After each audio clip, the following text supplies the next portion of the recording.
Well, hello there, my name's Vinny Voodoo, and this will probably be either the anti-penultimate or penultimate video I'll make before Christmas Day. So if you're going away and this is the last video of mine you see before you come back for the holiday season, Feliz Navidad, Happy Christmas, Happy Holidays, Kwanzaa, Festivus, Hungai Fatjoy, whatever it is that you celebrate, I hope you have a good one.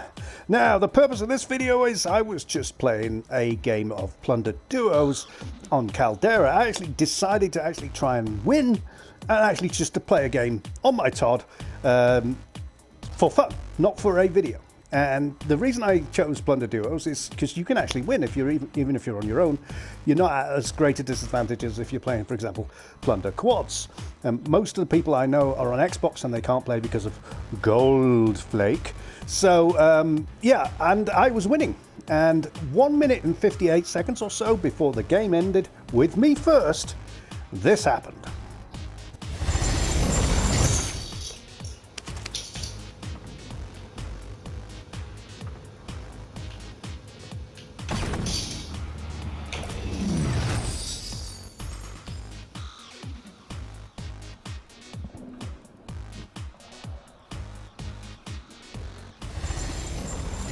And as I'm sure you can imagine, that did not spark joy, because you lose a lot of the XP. It treats a loss to the host connection as you quitting the game, and so you don't get as much XP as if you'd completed it. And I should have got quite a lot because I was going to win.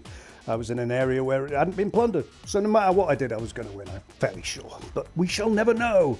Funny enough, upon rebooting it, I noticed down where Plunder Duos was, it now says playlist/PLN Trios name, so I'm assuming that's supposed to be Plunder Trios.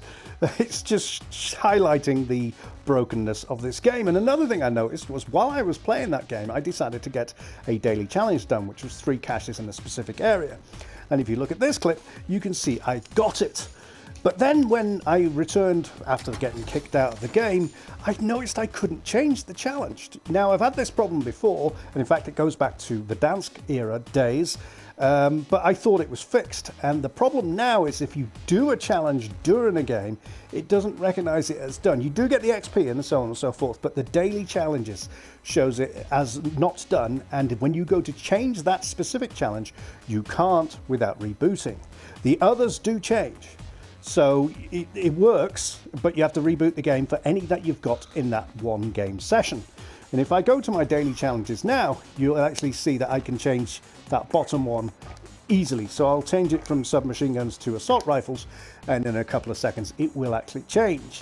Now if I get that assault rifle challenge during a game, it'll still say I need 8 kills with assault rifles, and you won't be able to change it without rebooting the game. Just something to note. If you're in a long session with 3 or 4 games, you may not be getting your daily challenges done. And that's the problem with this game. There is no one to test it.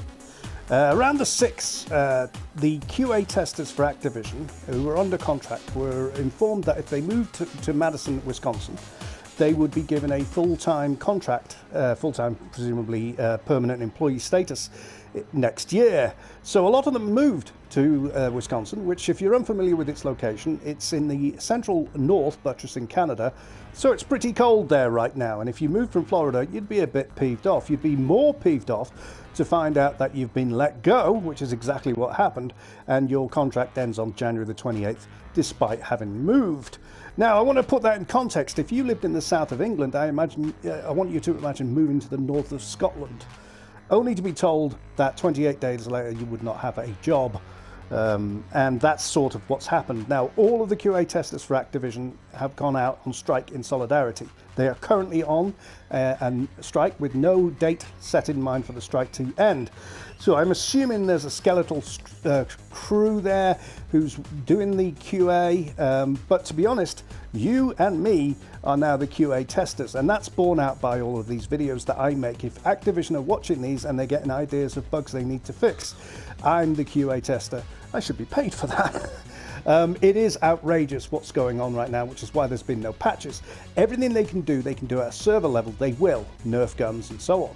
But to actually patch code to fix things like the GOLDFLAKE error, that requires a QA tester to ratify it before it goes live. And they can't do that. because everyone's on strike. That's the real problem here. Activision, being a terrible company, lied, from what I can see, to a whole bunch of people who now are out of work and living quite far away, presumably from other companies who do similar type of work. Now, if you're a QA tester for Activision and I've got any of this wrong, please leave me a comment, or if you know someone who has. But I worked in the game industry for many years, and I know exactly what it's like to be on a contract where there is no guarantee of a renewal and to move. So I absolutely feel sympathy, especially at this time of year, and especially having to move to Wisconsin at this time of year. So that's where we currently stand. There are no updates on GOLDFLAKE. No one seems to care. IGN, GameSpot, all the big boys, none of them are talking about it. They all have gold. They all have fast internet pipes and all of the latest machines. They don't imagine that anyone would have a slow internet without having gold, because maybe they couldn't afford gold. They don't even care that this is affecting presumably something like 1 million Xbox users who like to play Warzone. But I care, so I'm going to keep reporting on it all the way up to Christmas and beyond until it's fixed. And speaking of that, I think that wraps this one up for now. It just leaves me to say that my name's Vinny Voodoo, and thanks for watching.